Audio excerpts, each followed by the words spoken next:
Today I'll teach you guys how you guys can find and replace in Google Doc. So find and replace basically means, so let's say I want to replace this well text with a name, and I want this well and like all of this text to be replaced. If I go like, okay, well to good, now I again need to find another well to good, another well to good. This is really like a big hassle.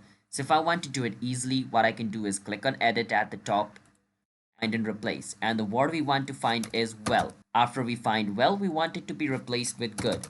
Now once I do this, what I can do is click on replace all, and just like this, all of the well is going to be replaced by good. As you guys can see, this was well, now it's good, good, good. So this is helpful when you have to change a name in your document, and it's really like easy instead of going through all of it one by one.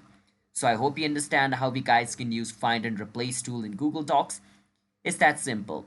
So if you guys found our video helpful, hit the subscribe to our channel How to Guide for future Google Docs videos like this. If you have any question, you can feel free to ask us in the comment. I'll be happy to answer you guys. I'll see you guys in my next video. Bye bye until then, and have a nice day.